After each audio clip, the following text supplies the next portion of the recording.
Well, welcome everybody. Tom with Buff Brite and World of Shine magazine. And we are here today with the crew at the Rag Company in Boise, Idaho. I'm sure you've all met them. If you haven't had a chance to check out their content or their amazing products that they have, please go to theragcompany.com and check them out. They've done some amazing things for this whole detailing community that we all live in. And it's been fun to watch you guys grow. We're actually in the same town. I'm in Boise, Idaho with them. And I've known you since... so you and I go way back. Way back, yeah. We're talking a couple decades. Yes. Just a little bit. But no, I remember the first day I told you you should go check out the Rag Company, and you had been driving by, and you were like, yes, I need to. And we got to see these guys the first time you guys had just moved out of the garage. Yeah, we were finally location. in a storefront for the first time. And that was interesting because you spent all that time locked up in what's essentially like a cave with a couple of windows. Yeah, no, it was a little different being in a storefront where literally the entire front of the building was just windows. So you could see everything going on and everybody could see you. Yep. So just like all ultra successful businesses, they start in a garage, like Apple. Yeah. And the Rag Company. You could say that. Maybe a little difference, but I'll take it. Yeah. Absolutely. Well, it's been fun to watch you guys grow, and it's been fun to develop the relationships with you. And what we've got is a bunch of questions here that we're going to kind of ask so people can get to know you better. Sure. And understand what you are. Now, I believe in just going for the meat first. We just get in there and we just tackle it. And so we're just going to throw some questions at you. So we're going to start heavy. Are you all right with that? Yeah, let's do it. Let's hit it. All right, Levi. Yeah. Favorite breakfast cereal? Oh, man. So I am a cereal fiend. If I could live on cereal alone, I would. If you go into my house, I have probably about 15 different types of breakfast cereals. That's how addicted to it I am. Do they have a Jolt cereal? Is that the one you like? No, my go-to is I love a good Golden Grams. Golden Grams. It's always the staple. It's a good choice. It is. Good one to hit. So that's your favorite. Yeah, I'm gonna say that's probably my all-time favorite. Dane? Okay. All right, so I usually steer towards the healthier end of the spectrum. I know, surprising, but I like Honey Bunches of Oats, and I like Raisin Bran, which I know sounds a little weird, but I actually like it. But I think my favorite is a guilty pleasure, Cinnamon Toast Crunch. Oh, man. Okay. Those are good. They have a nice little cardboard texture. There's something about it. Yeah. I agree. I think for me, I was gonna say Cinnamon Toast Crunch, but it's right there, right next to the Reese's Puffs. I love Reese's Puffs, man. They're good. I'm probably gonna have to go with either Chex or Crispix. Oh. Crispix, man, I grew up on that stuff. I love that. That's a great choice. That's a great choice. Kind of forgotten, but It's kind of that's an aficionado. Yeah. You put sugar on That's it, like or right you just there with like Life Wow. cereal and stuff. It's like right in that zone. Absolutely. You see, I've discovered a new favorite. I like the chocolate vanilla Chex. Oh, if you have not tried that, I'm gonna have to look that up. It's Sounds pretty nice. Decadent. Okay. So just a quick question. I know where Levi was, but I think the viewers would love to know, what did you do before you got here? I had a detail shop, and I managed a number of detail shops around the city. Yep. That's what I did for a long time. That's how we met. Yep. So- You come at detailing with a wealth of experience. It was a mixture of things, but I was in a traveling gig for Home Depot. I did merchandising execution, so I go to various places, not only in the Treasure Valley, but I go to Oregon too. Wow. Just depending on the day of the week. But would do that, and I also worked in the ER at a hospital, not as a doctor or anything, but I supplied the medical closet. So I was the one who made sure the supplies were there, because if they weren't, you don't want people dying. So that's important. Yeah. That's very important. So you could lose sleep at night if you didn't do your job. Yeah, so those were my gigs. There you go. Anthony? So I did marketing and merchandising for another local company called bodybuilding.com, and I did that for almost 4.5 years there. And so, another local company. Started in a garage. Yep. Good. That's I good knew those sign. guys. They actually had a location right across from a detail shop I used to supply. I knew them when they were in this teeny little location. Yep. They grew just a little bit from there. Just a little bit. Yes, Yeah. absolutely. I see a format, a business format that seems to work. It does. Start in the garage and it just takes off from there. There you go. John. I was in the horse racing world. I was a trainer / exercise rider. Traveled around different racetracks, mostly on the West Coast. And then worked at a tack shop here in town when I wasn't traveling. Very wide. That's variety. pretty awesome. Yeah. That is, Little- well, he's a little bit horse, he's a different. horsepower guy. Yeah. You know, so it's automotive.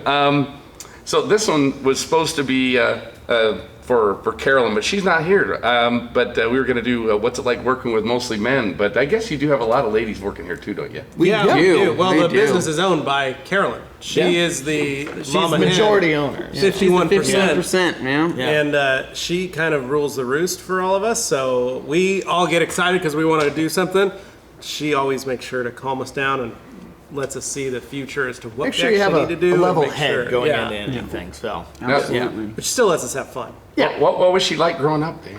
Honestly, she was one of those people who was always there to support you. Like, she's always been really sweet and cares about other people, but she wants to, not tough love, but just having grown up the way she did, she wanted to make sure that her kids, had a little bit of a fighting spirit too. And, just a little bit of that. I'd say, Yeah. do I come across Yeah. that way? No, a little perfect. bit? Yeah. A little bit of, I think she's a sweetheart. I mean, She really she's is. just she's amazing. Like, before COVID, she was always there to give you a hug. Well, And- and to be honest, like we are like children to her. Even though we are employees, like Yep. she cares for each one of us and takes a special interest in all our lives. And I mean, we couldn't ask for a better boss. That's good to hear. All right. So I want to know, we've had a rough year. Everybody has. Although a lot of us, it's been a good year, even though it's been interesting in a lot of ways. Yeah. What do you think the rag company has learned from COVID? What's your biggest learning experience you got from it? So I'll take that. So Yeah. I would say probably the biggest learning experience we've taken from this, and you can translate this to pretty much anything you do in business, but it's keep an open mind and be prepared. Like, you never know where the next opportunity is going to come from, or you never know what the world's going to throw at you, and be ready to pivot and adapt if you have to. That's probably the biggest thing we've taken away from this pandemic, because we've had opportunities that have faded away because of the pandemic, but we also have had opportunities that have come that we never even knew about and that have been very, very successful for us. So just be open-minded, be ready to pivot, and you'll be all right. Excellent. Good answer. All right. So let's go back to something personal again. We've all owned lots of cars, and I know you guys seem to be Subaru fans here with the Subaru project. Check out that project if you haven't had a chance. They're completely redoing a Subaru. Is it WRX? Yeah, it's a WRX STI. Yeah. Very cool. we can give you It's a fun some one. footage to like lay over and show people a little bit. That would be but cool. Yeah. Well, yeah, we're all gearheads, so yeah, we would love to see that. What was the first car you owned? I have it tattooed on my arm. It was a '76 Oldsmobile Cutlass Supreme.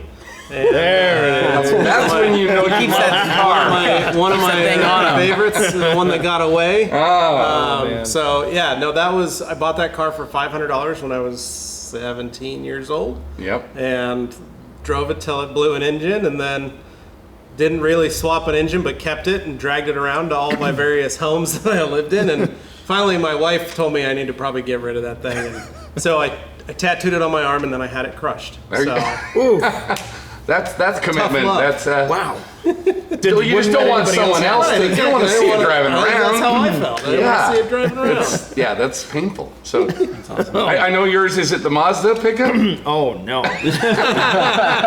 Come on, you guys know me better than that, I hope. I'm the weird car guy, and of course I had to start with a weird car. I had a 1994 Subaru SVX LSI all-wheel drive. Ooh, yeah. So of course when you say Subaru, people are like, oh, WRX, Impreza, something like that. Maybe a Legacy. No, I had the weird one. I had the little sports coupe. It meant to compete with like the 300ZX and stuff of the day. I haven't seen one on the road Half in windows. years. Mine was Laguna blue. It was Ooh, gorgeous. wow. I loved it. It's a weird, quirky car, but man, How was it going through the drive-thrus?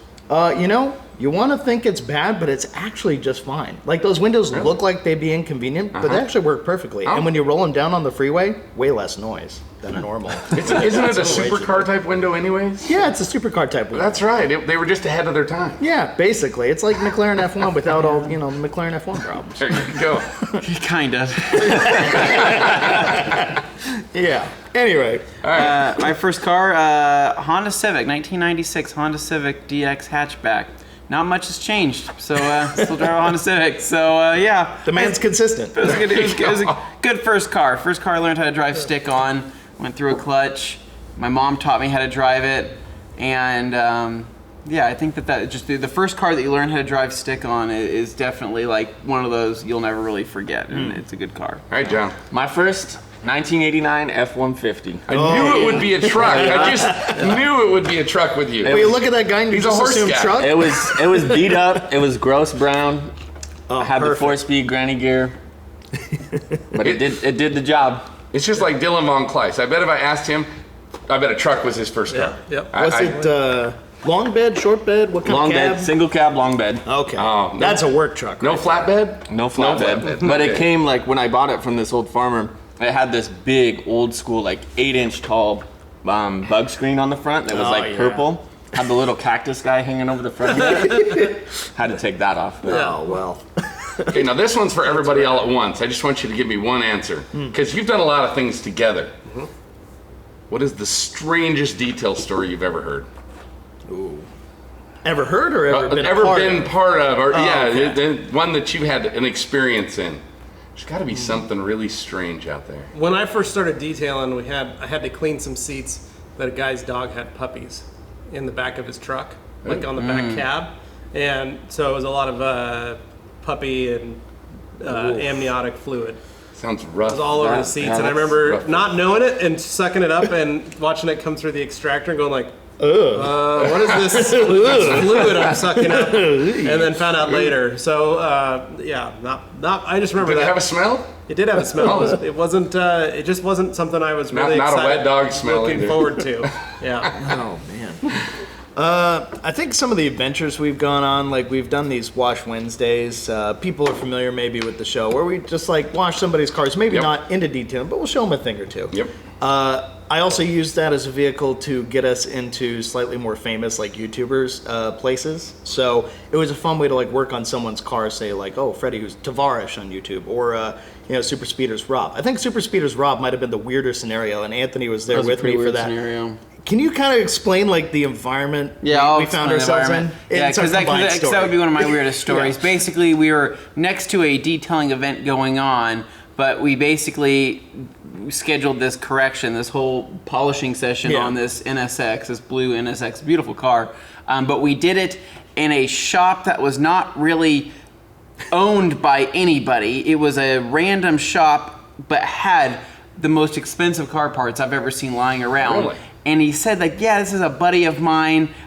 He said it's fine that we're here, but yeah, you have power, you have everything you need. Just get the It job looked done. rough, but there was nice stuff. And Wow. and so, but it was in some old warehouse in New Jersey. It was right next door to this detail shop, but it was just from the outside it looks like a kind of You'd never like a know. pile. Yeah. But on the inside, you walk in, and then there was just, car parts. There's like $3,000 wheels all over the ground. It was one of those sketchy situations where I was wondering, I'm like, is this stuff stolen or is Well, this we're in stuff New Jersey.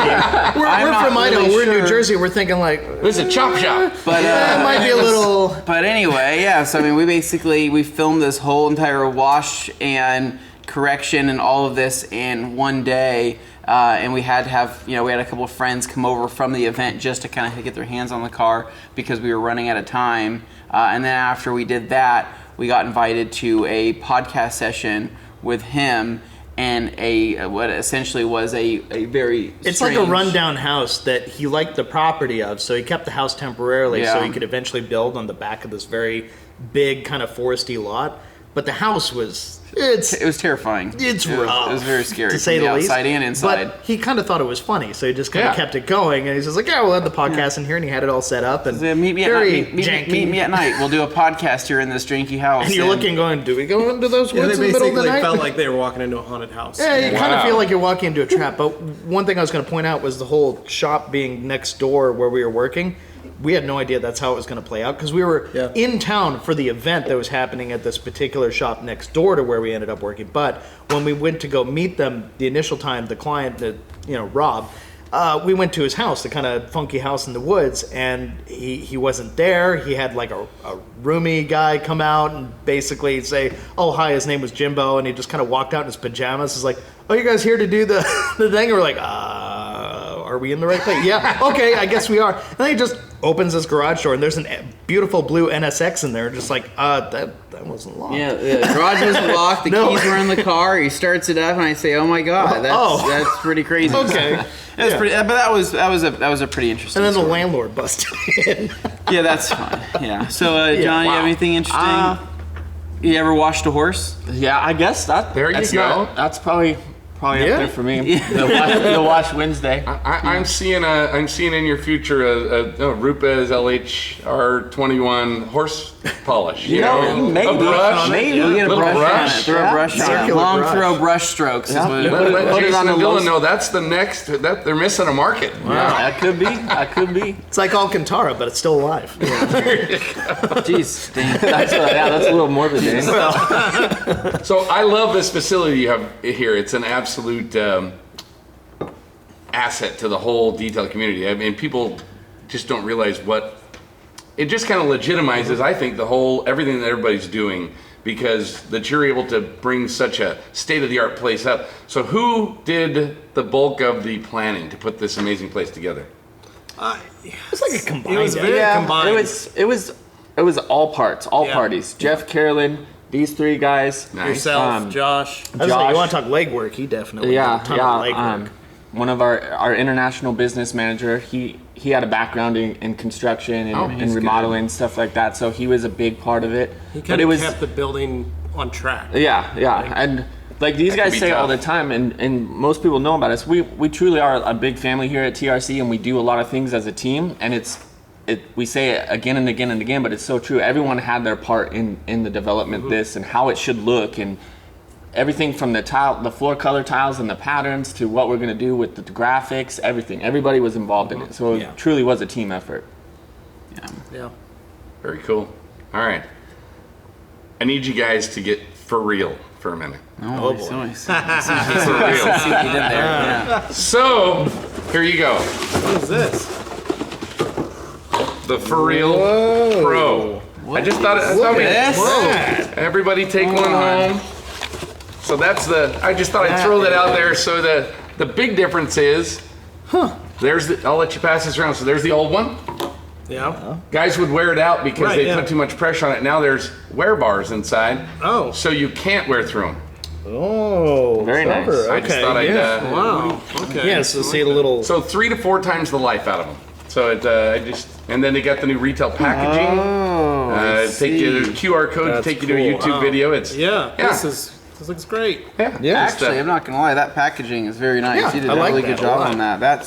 That's huge because I was actually using the For Real. Just actually, Nice little tagline at the bottom there. I was too. using it 2 days ago. I was Yeah, using it you on were. I use it on my couch. Is what I use on because I have Oh, yeah. golden retrievers, Yep. and the couch gets pretty bad. And so the thing is that I have a lot of different attachments, and I'll do a lot of different things. Lint rollers, all sorts of stuff. But it's the one thing where it's like it kind of eliminates the multiple step process. It kind of makes like a one step, which is really nice. But it is true though because on the originals, the wear it would happen pretty fast, and Yeah. before you know it, you'd be like, dang, I'm pretty much down. But that's to such the a bottom. simple fix that Yeah. makes the whole Wow. thing work But this just that does. much This better. is a very simple Yeah. fix. That's You awesome. guys upgraded this piece too, huh? Yeah. This is Yeah. really Yeah, I was nice. gonna say it's got like a neck. This now, is so- cool. Now notice this. This is one of our packaging things.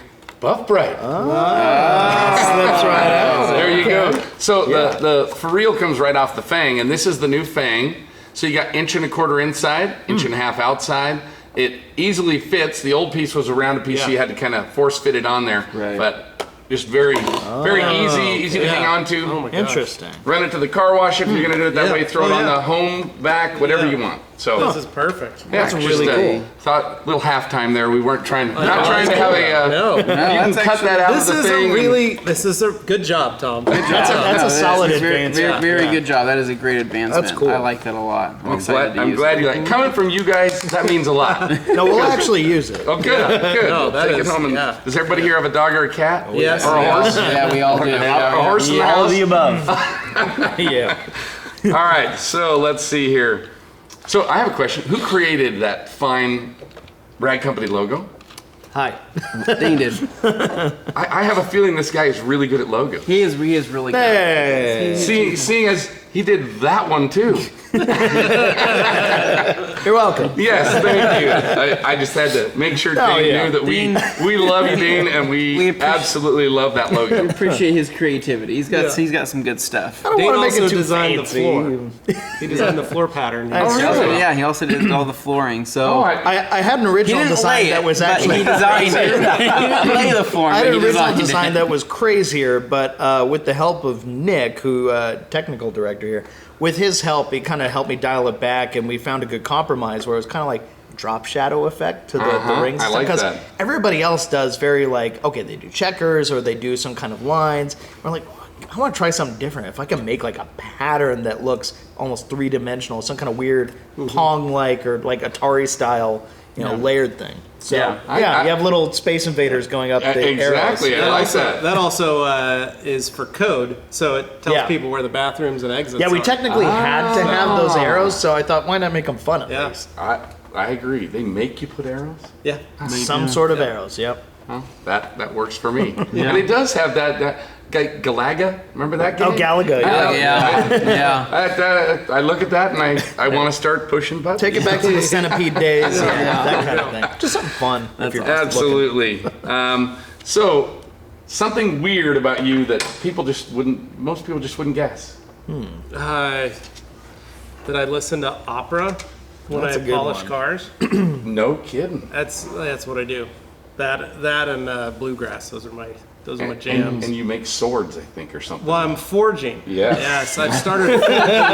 His eyes light up. Well, actually, He's not kidding, he really does this. So Augie and I attempted a twist last night, where we took a railroad spike, heated it up, put it in our vise, and then twisted the steel 360 degrees, and then just for our first attempt, Very we were cool. amateur metalsmiths, and so we're just starting out, but it's been a lot of fun. Good father-son time. Yeah, it's been the most fun thing to do. Well, So- that's awesome. And my 6-year-old loves playing with fire, so it gives him a good outlet. There you go. You learn not to touch the hot thing. Yeah, absolutely. Right. Dane? You learn, then you have some interesting things. I have Come some on. quirks. I mean, I'm really into architecture, but I think some people probably already know that. And like design and stuff. Like I like the unusual, obscure, strange cars, all that kind of stuff. They could call me like a jalopnik kind of person. But I guess one thing people might not know is that I used to sing in choir, so I had that going for me. Tenor or bass? I was a tenor, so Excellent. yeah, occasionally bass, depending on the day. Yeah. I have a cold, But, I'm a bass. There Yeah, a you little go. baritone even, but yeah, just something along those lines. But yeah, no, just did the deal, and I guess that's a weird, quirky thing. There you go. Something different. I used to be in really good shape. Doesn't look like that anymore. Come on. But and I used to do some bodybuilding stuff. He was a back in the drummer. day. Oh, and I also play the drums. But yeah, but nothing. I wouldn't say it's that quirky, that interesting. I don't really. I have a famous Honda Civic. That's there that's you go. about it. But that's also not something super proud of. John, what do you got? Probably something we already talked about. I used to ride horses for a living. Yeah, that's pretty Yeah, you awesome. lope racehorses. Yeah. You Yeah. literally exercise racehorses. Did you do trick stuff too? Like stand up on the saddle and ride? Or? No, none of that. I mean, the saddles, racing saddles, I don't know if you guys are familiar with them, you've ever seen them. They're pretty small anyway, Yeah. so there's not much there in the first place. You're But pretty much squatting over them. yeah, You ever fight any jockeys? Oh no. Okay. No, He towers nothing- over all of them. You probably have the reach on them, I would think. Yeah, You know? yeah. Those guys, they're pretty feisty. Those Scrappy guys, yeah. They're pretty funny. they are. That's pretty good. Oh. Yeah. Yeah. I used to sell to one here in town. He owned some of the Dirty Harry's car washes. Oh, okay. And he was like maybe 5 foot, maybe. I forget what his name was, but I bet he weighed 100 pounds. Yeah. Well, it seems like to be a good jockey, there's a Fighting rule. weight, You got to yeah. be, Yeah. really, really short to Gotta be manage. bite So, size. yeah. Yeah, there you go. The horses appreciate it. All right. Let's see. What do you think? And maybe this is for John. What's your flagship seller? Is there one that just stands above the rest? Well, it used to be, there was just one. It used to be just one. And it was our Eagle Edgeless. And it still is. But I think we've diversified our lineup so much over the years, and we've got so many strong elements to our lineup. There's probably a couple. The most relevant one at the moment that's really come up is probably our gauntlets is really gaining a lot of steam. We really developed a good towel working with the factories and got that out, and it's super popular. It's a great towel. It is. But if I had to just pick solely one over the course of our history here, it's got to be probably the Eagle Edgeless. Yeah, I think Yeah. it's a flagship. Yeah. It's classic. Absolutely. I like it. I mean, first time I got one, I remember going. I've been a chamois guy for years. Oh, sure, If you're in the detail industry, and I got one. I went, I just don't see this. We don't use drying that this word, whole Tom. car. I mean, I had towel to spare. There was just so much absorption there, and there was no residue left behind, and it just wiped completely clean. And that's all I use. That's all I have anymore. Yeah. So, Yeah. I have about a dozen of them myself personally, and 2 in each car. So if I go to the car wash, which I know you shouldn't do, It's all right. Hey, guilty too, right? yeah, I've got my gauntlets with me, so I can dry Nice. that car and not scratch it up. So, so is Levi? This is just for you. Okay. What's your biggest thing as far as a trick that you've used when you were detailing? What is your little thing that you think has saved you the most time? What's your favorite trick? My 20-minute one-step. 20-minute one step. Nice. It's a hard thing that a lot of detailers probably know and do, but there's too much of our own ego and I to get past that. And honestly, most customers in 25 years I've been doing this don't look at the paint as hard as we do.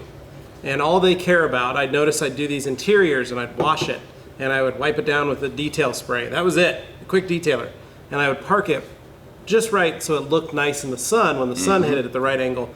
And the customers would pull up and they'd see it and they were instantly like, oh my gosh, you buffed my car. It's like, no, I didn't, I just washed it. And they're like, oh my gosh, you're the best person to wash a car ever. Oh. I noticed that more and more frequently, and I thought, there's got to be a way where when I do a one-step polish, I can get that exact same effect, but actually provide them the proper amount of correction or the proper amount of the best bet to finish their car out. Yeah. Without sacrificing time. Because so many of us get in that and go, and I read it in the forums and the groups and everything every day. Man, customer picked up their car, it was hammered. We could only do a one-step on it. It didn't look that great, but they loved it. That's all that matters. And if you can get a car done very quickly, very effectively, and make your customer happy, that's all that I care about. And so the 20-minute one-steps it was touted as lore around here, and people would always ask They didn't and believe clamor, you because they clamor didn't for a understand. video. So we finally did a couple videos on it to show people Yeah. what you can expect and what you can get. And then being able to bring it when Uno Protect by Rupes came out, that really finally gave me an all-in-one that I could use that I actually really enjoyed, because I would always notoriously stay away from all-in-ones.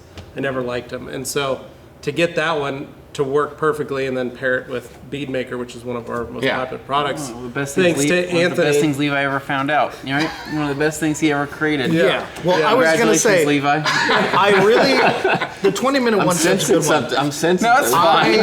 I thought for sure you were going to say lacquer thinner. That's No, what I thought that's an was old going to be school the thing. answer. Lacquer That was going to be thinner's the an one old school thing you use all the time that I saves do you use bacon. it. I do. Lacquer thinner. Most people, that is number 2. Yeah. To somebody who's new to detailing, New they to probably haven't detailing? even thought Oh about it. man, lacquer thinner will save you so much time and effort than Little any paint of the other transfer. tar. Oh, hold on, let me Yeah. check. Yeah. I used to get it I'd buy 5 gallons a week from Tom. But yeah, but no, the 20-minute one step, we did it here to make a video. We were Yeah. playing with Protect, and that was when Anthony goes, you should wipe it off with bead maker. And I said, okay. And I had been wiping it off and then putting bead maker over Yeah. it. And so we left the product on, wiped off bead maker, and it just instantaneously changed the way we do things. Absolutely. So it was Anthony Fisher that created that. We do have video proof. evidence and There proof you go. that happened. We literally It's do, just- but people are still like, "Wow, Levi, amazing!" I'm like, guys, I was in the video too. They're like, "Yeah, we don't know who that other guy is." Yeah, whatever. Levi, though. Really? Levi love is a true thing. I mean, there's some Levi love out there, that's for sure. It's funny because people, it's kind of about knowing your audience because Correct, you didn't know what they were. You could have spent, like I've had some detailers. I was at SEMA a couple of years ago and the guy came up and told me, he said, yeah, I did this car, perfect correction. He's showing me all this on this black Corvette. And in fact, it was at Rennie's event afterwards. Yeah. And he's showing me this car, and I'm like, wow, that's beautiful. And it was a hammered Corvette. And I'm like, how long did that take you? And he goes, it wasn't that bad. It was only 26 hours to do the paint correction. And I went, whoa. And I said, well, how much did you charge for that? He goes, $600. Jeez. Man. And I You went, lost money, dude. I patted him on the back and walked away, and I went, yikes, he needs to try McDonald's. He'll make more money. That's the worry a lot of guys don't understand. And Yeah. so it's trying to get something to where you're actually maximizing the amount of profit and reducing the amount of time. Yeah. And reducing the amount of strain on your body. Because Yeah. 26 hours on a car, that hurts. Oh, Yeah. it does. Yeah, it's you and I both have extremely Yeah. sore elbows Yes. and shoulders, and 41 years of polishing cars. It's any repetitive motion like that, you're going to get some damage, and all the vibration from polishers. And the DAs are a lot easier on you these days. The first DA I had was the Porter cable.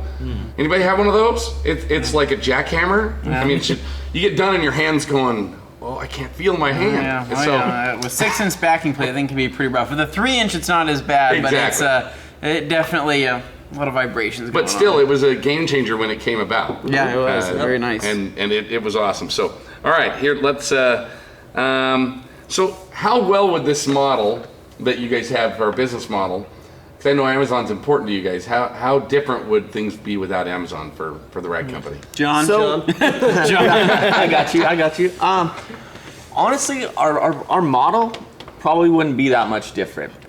We are always working to be on the leading edge as best we can and as best we know, and trying to be as innovative as possible, keeping up with what's going to suit us the best, as well as help our customer base and get them the products that they need. So whether it would be Amazon or any other online seller that you can imagine, we would find some way to get our products and our information out to our customers, and we have our own website, we have our wholesale channels, our distributors, so we try to spread it across all avenues that we can, and we're always looking for new opportunities and places where we can get to market and help the customer base and continue to educate. So I don't really think it would change much about us as a whole. It just might look different outwardly facing is all. Well, Nice, yeah. and I've always been a voice of reason saying you don't put all your eggs in one basket. So Yeah.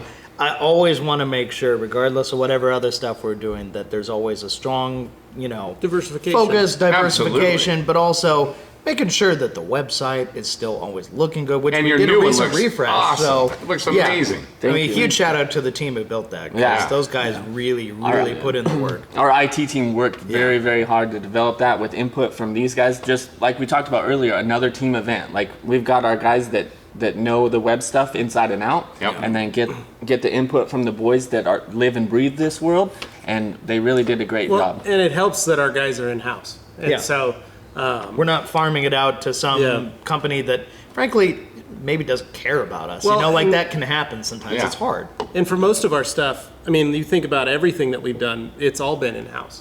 We've tried to pull as many resources in-house as we possibly can, to the point that, we would hire a packer and find out that they have web design experience, or we'd hire a packer and find out that they're a photographer on the side, and, and we channel those talents and be able to create what we've all been able to You create. cultivate it, and maybe you build a new position out of it. Yeah, and absolutely. it works by all of us kind of wearing a different, wearing those Yeah. different hats to be able to do that, and through, the leadership of the team, like, it really helps to have that, because we probably couldn't have made such a great website if we didn't have our in-house team who are part of the company and actually enjoy what they're doing and want to help So succeed TRC as well. is not just a brand, it's a family. So and that family works together to create what you guys do that's so dynamic in the industry.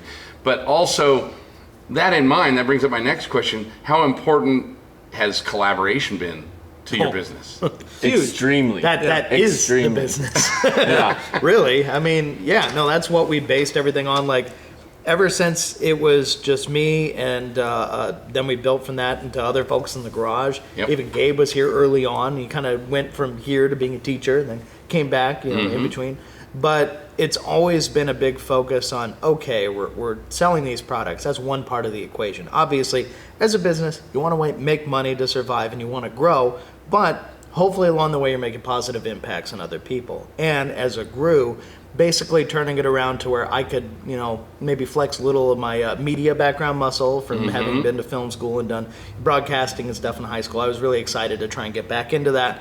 And then it kind of created the kernel of what is now this whole media operation. Yeah. And without these guys, it wouldn't have been possible. But collaboration in the sense that, yes, we brought people in and added them. We used your bike for a video before you ever became an employee. Yeah, my shop. We had your motorcycle in the background of a detox episode. Yeah, in my and shop. Your shop was, once again, a collaborative entity because you weren't working for us or anything at the Yep. time. It built from that. Yeah, we designed a full set. Those white Yeah. tiles came from his garage. Yeah. Oh, so- yeah, that's right. So the whole thing just kind of builds, Yeah. and through that collaboration, we found more and more, friends for life, but also great partnerships Yeah. amongst companies. Well, and then we were able to do that with Yeah. the companies in which we basically started collaborating. Even though we weren't selling some of their products, we started going to their events and being a part of their kind of doing stuff with them, but we'd create these same friendships. Yeah. And we'd create the friendship prior to the business relationship. Absolutely. And so we'd have this friendship with them and we'd go do an event. And the goal was kind of a subtle way of marketing where it was like, if you're going to be doing this type of product or this type of tool, you're going to be using a rag company towel. And that was our kind of the way we've always kind of built our entire platform after that. It's a smart way Yeah. to do things, and you gain friendships, relationships, and bonds that if you have a rough time, they're going to help you. If they have a rough time, it's all at the end of the day, it's that community feel. And same with all the detailers out there. It used to be, like I said, I've been detailing for 41 years. It used to be, it was all secret. Yeah, you didn't want to Yeah. tell the other guy what you were doing because you didn't want him stealing your customers. Well, he's just going to take it. He's going to learn my tricks. Yeah, exactly. And I look back at that and go, what a self-centered, awful way that we did things. Yeah. I look at what happens now and where people try and help each other, try and train each other, try and work together. I like what the IDA does. It's amazing.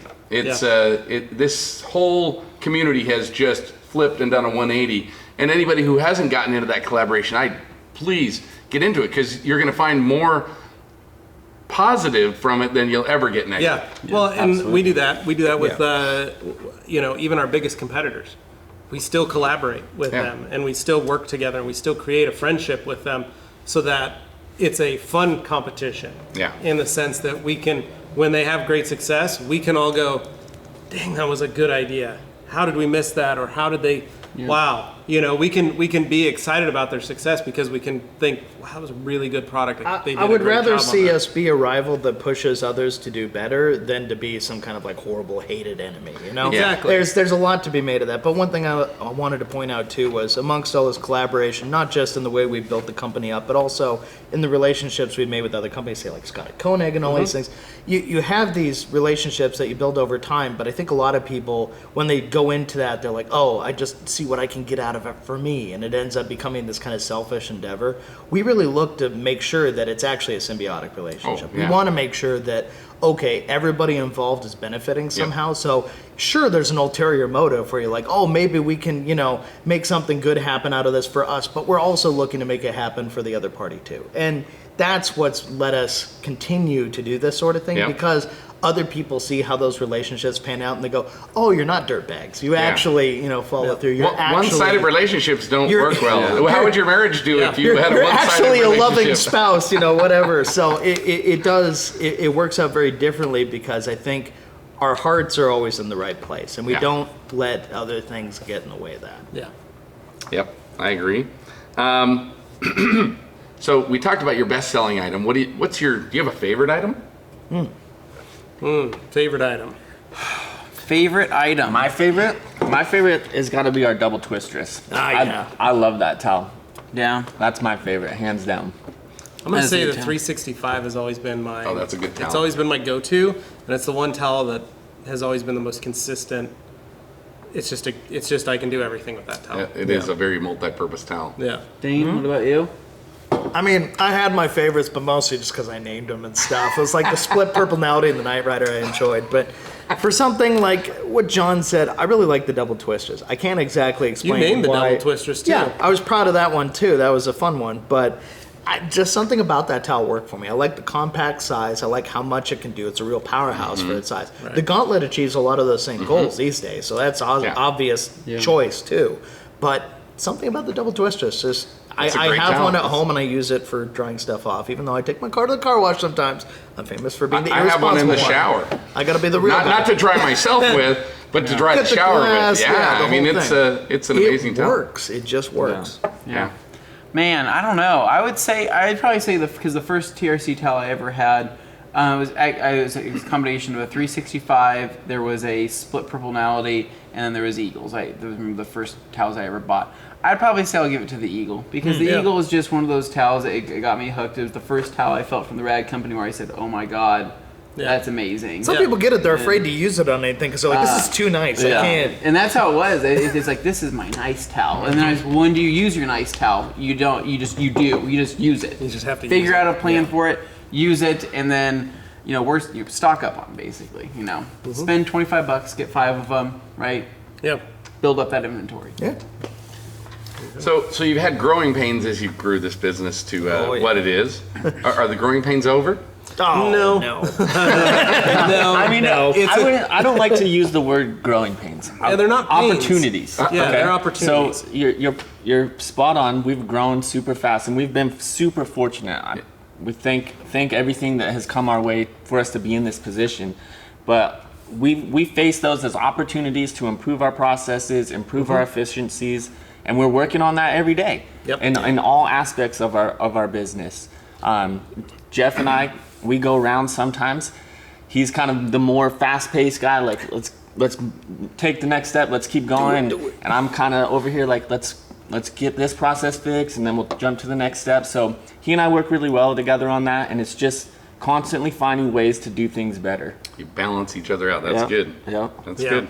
And it is. It's, we've doubled in the last year basically in size. Yeah. So it has been difficult in the sense, but we've done really well. And kudos to John because the Seriously. majority of this was, we were kind of, the three of us were, we kind of just came in here and worked on this place. We built Yeah. this place up and did the sweat equity, to get this building kind of done. Yeah. And so we didn't have to deal with the day-to-day, but John had to deal with the influx of employees, the massive amounts of orders that started coming in, the juggling of folks' schedules and trying to make sure that The COVID he was protocol. hanging on with Jeff, keeping him kind of holding the reins a little bit, Yeah. like let's slow, we're trying to get it, but at the same time continuing to grow the business to the point that it is now. Turns out people stuck at home like buying things online because they're bored. Also, when you sell cleaning supplies, you tend to be a bigger target. So yeah, true. Absolutely. we kind of, the three of us we came and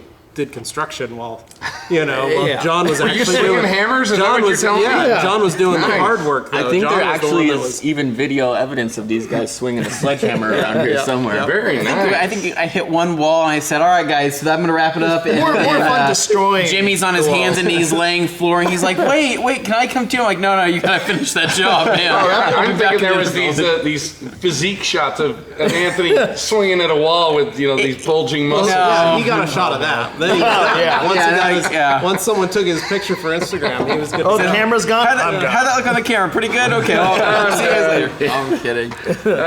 So, if I went out to your car right now and opened it up, am I going to find French fries under the seat? Yes. Okay. All right. But here's the second part of that question: are they yours? Or are they? Oh, they're my kids. Okay, It's all not right. mine. They're my kids. right. You're not They're a in the back sloppy seat. eater. No, they're in the back seat. Yeah. What about the might find- Jag? I doubt the Jag has any French fries. You know what? I keep it clean, but I do eat in it. I'm not afraid to admit I do eat in that chair. Even with all that leather and Alcantara, I will still eat in it, but I'm very careful about where I place things. And if anything drops, I'm getting it before I leave. Well, what so. Dane loves about that Jag is that shifter pops up and it holds sauce packets. You know what's funny is Little I table. actually use it as like a little pedestal. I could put like fries on because it raises up when you turn the car on. It's just like, Play some you're Josh like, oh, okay. Groban as it's coming up, right? That sounds pretty interesting. But, Is that on the brochure? Did they list that as an option? I'm pretty sure Fry? they didn't anticipate Sauce packs of holder? Chick-fil-A sauce finding their way on there, but that's what happens. So Perfect. That's awesome. Anthony? That's Keep going. Oh no, I don't. Do you think that you find food in my car? I don't think it. No, I wouldn't find your two. car's kids clean, yet? but I can still see you eating in it. Do you have kids, Anthony? No, I don't have kids Okay, yet. well then you should have no So- fries. No, there is honestly. Anthony I doesn't eat in his car. I He would doesn't like say that having you food could in his pretty car. much. You wouldn't find any.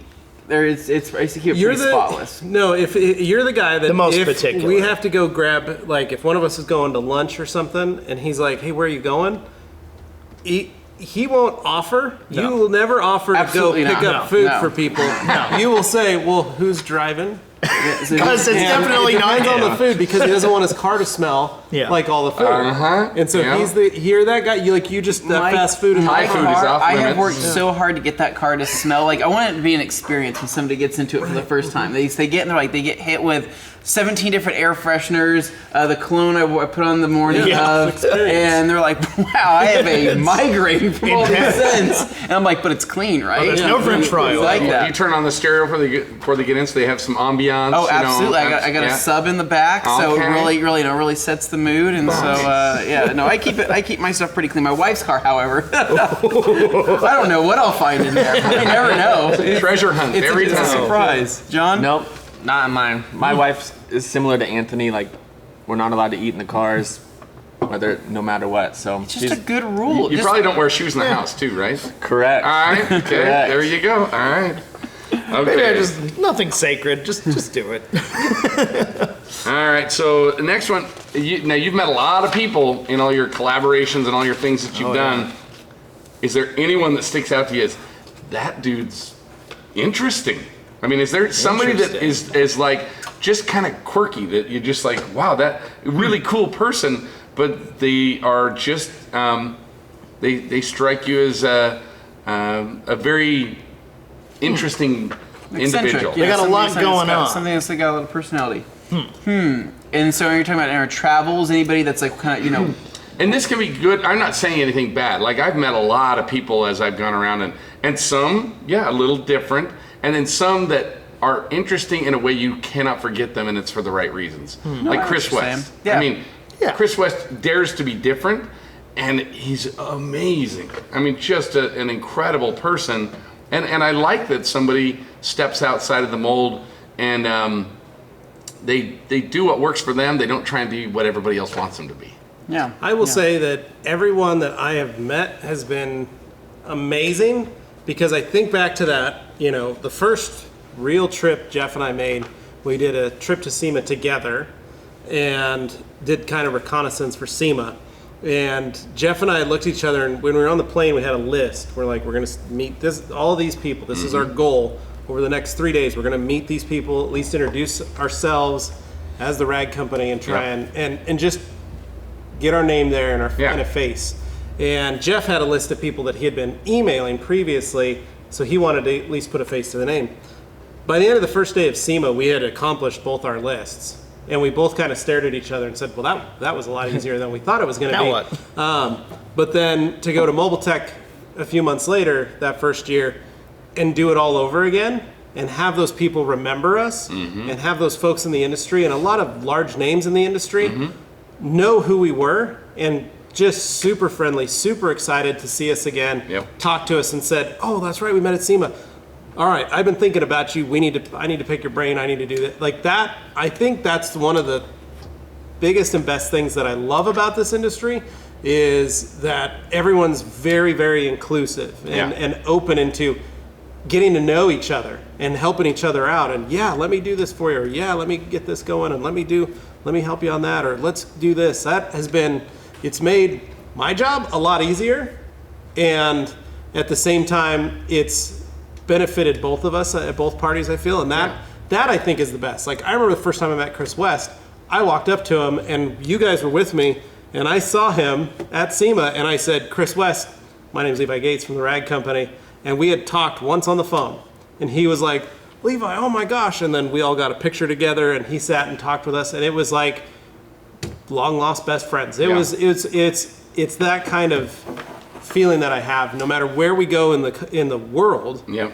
It tends to act that way. Yeah, it's like you knew him in a former life. You know, Exactly. it's like you just picked up from a conversation you had 10 years ago. Yeah. And most people in the industry are that way, and I love that about this industry. Yeah. So Very that, cool. that is fun. Anybody? Yeah. Dane, did you meet anybody that? I think, just in all our travels and stuff, the detailers we met come from all walks of life, and it's really been interesting to see, like, okay, some just kind of found their way into it because it was convenient. Others, like, it was a life struggle, and they found themselves into a point where, okay, detailing is this thing that's going to pick me up, raise me out of whatever I'm in right now, and this is going to be the thing for me. And you see how it affects people. It's really been interesting, the diversity of it. Yeah. So I think, granted, I think one of the more interesting people I've met, this won't be surprising to anybody, but Matt Morman of Obsessed Garage. He is interesting to say the least because even when you think you got him figured out, he'll still surprise you. So I like that I don't know what to expect with him. Even if I think I know what to expect with him, he's just very interesting. Well, like the guy. day that he handed you guys the keys to his car and said, I "Go take never it would around have the guessed block." he would do that, You but know? he's just like, okay, take it up the road, do what you got to do, hope you feel better. And it's not something people generally say like, oh yeah, Matt's the type of guy to just throw you the keys to his $250,000 Porsche. That's not a thing that generally happens, but we've just had an understanding, developed a rapport, really gotten to know him, and a friendship, and it's just been so interesting to see how these things evolve. And he's just a fascinating guy. Yeah, no, I agree. I agree 100%. So Matt is a really cool guy. My answer is a group effort answer. It's basically it's not just one person. I'd probably say one of the most interesting things I've ever seen was going up to Seattle for the Air Force One detailing project. The detail mafia as a whole, if we're going to treat those as one person, that was a very eccentric, very...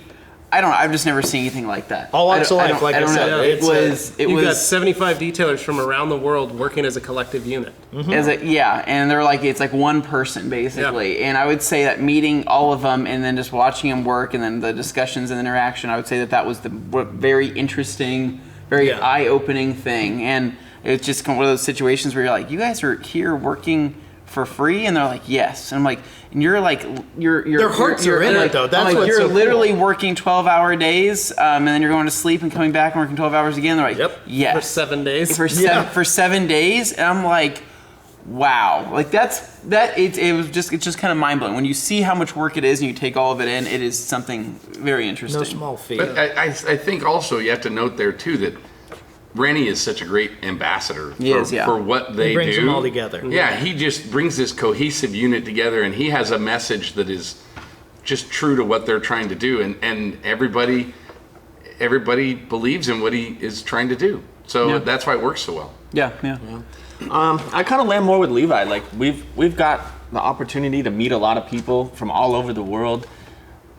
And it's fun to hear their stories, different perspectives from even different states here in our country, and then hear stories from overseas. It's just fun to look back and remember all the people you meet from all different walks of life. Yeah. I think I don't have one specific person that stands out because we've met so many great people and they've shared so many different things. And you just take that, absorb it, and develop those friendships and continue to move forward. Yeah. So last question, guys. Where do you see, it's been, what year did you start? Well, we started in late 2012, early 2013, but the company's been around since 99 as a garage business. Exactly. And we took it over as a garage business and continued that way for a couple of years until we finally reached a point where, okay, we can finally move into a store now. And that was something I pushed very heavily for because I was getting sick of the garage. But that was a big financial commitment. So making that work really proved, okay, this is serious. To me, it felt like, okay, if we can get out of this garage, I'll know this is real. Yeah. Because, yes, it's real, but it doesn't feel You have proof of concept real now. until, oh, this is, okay, we're in it now. We got to do it now. Absolutely. So, So, with that being said, and where you've come from in this short amount of time, where do you see yourselves in 10 years? What do you see? Is it just the same thing and just growing? Or how does your vision board, as it were, how does that kind of work out? Levi, what do you think? Well, I think about in the time period that it's been currently of getting to know you guys and starting from what it was to where we're sitting right now and what we've, because the four of us all, Dane started it and the three of us all kind of came into it very shortly after one another. John started and then I came in probably 6 months to a year later, and then Anthony was, a few months after me. To see the progression of the growth of the business, I can't fathom what we're going to be like in 10 years. I'm going to say every single one of these buildings on this campus are going to have a TRC logo on them. Or you're going to build a new one. Who knows? Or we're going to build a new helipad. Yeah, we're going to have a swimming pool and a hot tub.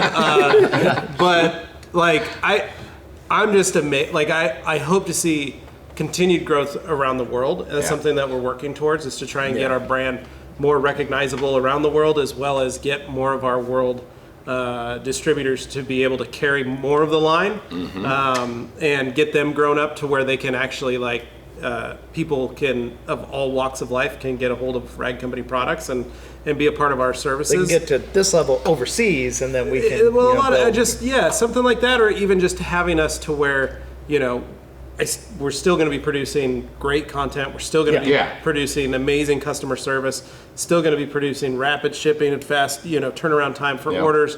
But still being ourselves and still the same dudes that you met. Because all four of us jumped into this not really having a plan as to what we were going to do, just taking a new job that we knew if we put in the time and the effort could better ourselves, as well as us being a part of this company could better the company. Because there's no college degree for what you're doing. I didn't know more about microfiber towels than they were a type of towel before I started working. Then it was a crash course, and okay, we're going to learn about all this stuff. Well, you look at what John said. You were working at a tack shop in the off season, and you were training and racing. We literally picked you up horses. out of the saddle shop. Yep. And he's our COO. He handles literally more of the business than either Jeff or Carolyn do at this stage. And he handles and watches over 43 employees and over 65,000 square feet now, as And well his hair's as... not turning gray yet. Not yet, it's not. Not yet. But I look at the job of when John started to what he has now and what he's accomplished. And I look at there's nobody else that could do that better. That's amazing. You look at what Dane had an idea. You see Dane having an idea of telling his dad, I want to make a video because I'm tired of answering this question every day. I'm just going to make a video so it's out there. Hopefully it'll relieve We know a it. detailer, right? Oh, there's that Levi guy. Let's talk to him. But I look at that first That's how it video. began, Yeah, But basically. that first video Dane did by himself with Gabe, talking about microfiber and telling people what GSM is and how a microfiber towel works. And I look at that and see what we have now and what we've created. Yeah. It's impressive. It's absolutely impressive. And for Anthony to come in and apply for a part-time job here. You want to be my assistant? Were you applying to fold towels at first? I was planning to be a part-time video editor. Oh, okay, all I right. needed help. But So let's touch on that for a second, because that's kind of funny and a lot of people don't know about that. So Anthony did come in, he applied to part-time edit videos, and we didn't really have a spot for it, but we knew we needed a little bit of help for Dane in that area. And we started off, we're like, all right, give us 3 days a week. First week, we're 2 or 3 days in, we're like, hey, would you mind just working the next 2 days instead of the original schedule we agreed to? He's like, yeah, okay. Next week comes, he's there all week. Yeah. And then from then on there, it was You're full-time now, Yeah. buddy. Yeah, I made it about a week until it went full time, and so it was short lived. I was kind of excited about the part time things. I'm like, well, that's great. You know, I'll have some time to knock out other projects, you know, around the house or do some other things, and then that ended pretty fast. But then he's grown our Instagram and our Yes. social media massively from where it was when Dane's like, you want to just handle this for me? And Anthony's like, sure. I think I got like And now 1,500 here or something like that. If you check out our You want to take it? Instagram, it's an amazing thing. And then he created also our Grand Ambassador program, Yes. Yep. which is Awesome. huge, Awesome huge program. program that has kind of become the standard of the industry for an ambassadorship. Nice. I'm amazed to see where everybody who comes into this, what everybody's achieved and what they're doing now. And I think that's the coolest thing to see, you know. For me, I was looking at it like, I'm getting rid of my shop. I'm going to come take this desk job because I needed to stop detailing every day. I couldn't physically continue to do it. And in those first series of videos, I've got more braces on and splints and stuff on my fingers and my wrists and my elbows. You're falling apart. Than anybody else because I was still You don't look 80. I mean, I was it's still weird. in pain. But felt I was 80. I got the shoulders of an 80-year-old man. But I look at that and then look at what we've been able to do and what myself and the boys have been able to do. Yeah. I'm really impressed. But a lot of that is because of the way Jeff and Carolyn let us handle this business and they give us the wings to kind of grow. Most companies would not let you do No. a quarter of the things we've done. Just You've been able to dream big, and they're just there to help you do it. And because it's the risk awesome. seemed too high or whatever, and it's like we were confident in ourselves that okay, with the right resources, we can really put our heads together and do this stuff. And so far, it's worked pretty good. Granted, there's been setbacks along the way, but that's normal. You can't succeed all the time. That's just not realistic. But for every time you fall down, you get back up and you keep going. But we all do really well because we all fit together really well. You know, we'll come up with an idea. One of us will come up with an idea. The other two will start to grow on that idea, and we'll like, what if we do this? Or what if, and we could do this, and we could do that. And then John has to dial you back down. well, no, but John, no, we'll have these grandiose ideas, and they may actually be good. Where John comes in and goes, "That's a great idea. Let's do that." Okay. Or John goes, "That's good, but you guys didn't think about this, this, this, and this." Yep. And we'll all stop and go, "Oh crap, you're right. Okay." And then John will give his 2 cents as to why this is, if we're going to do it, this is how we're going to do it. And we're going to do it this way. Yeah. Because of this is how my team will be able to handle it. And because of the way that all of us work, and it's not just the four of us, it's Jeff and Carolyn and all of the upper management group, and even down to our editors and our packers, they have ideas to make the business better. Yep. And Jeff and Carolyn have always had this open door policy. It doesn't matter who you are, where you are in the company. If you have an idea, come Let's hear talk to it. it. Let's talk Yeah. about it. Let's figure it out. And that is truly based on the way Jeff and Carolyn raise us, basically, as employees. I mean, It's back to the honestly, that's where collaboration we're at. thing Yeah. again. Well, yeah, exactly. Well, the four amigos here, you usually get it pretty. You know what you're doing, and you seem to have it figured out well. So it sounds like the next 10 years are going to be pretty amazing, because for one reason, and this is true of anybody in any business, if you're doing the right things for the right reason, and you do them and treat people the way you would want to be treated. Yes. The next 10 years is always going to be nothing but better. So, you know, my hat's off to you guys. You've done an amazing job. It's been fun to watch you and see what you've done from a local perspective.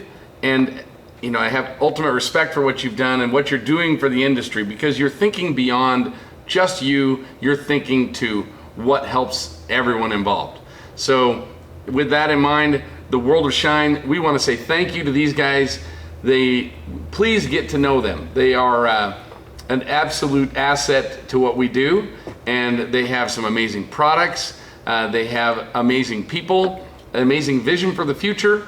And join us here on World of Shine as we get to know lots of different companies every time we put out our publication, and we'll let you learn about the people you're dealing with and what makes them awesome, and what they're doing that can help you be better every day. Thanks, guys. Thank you. Thank you.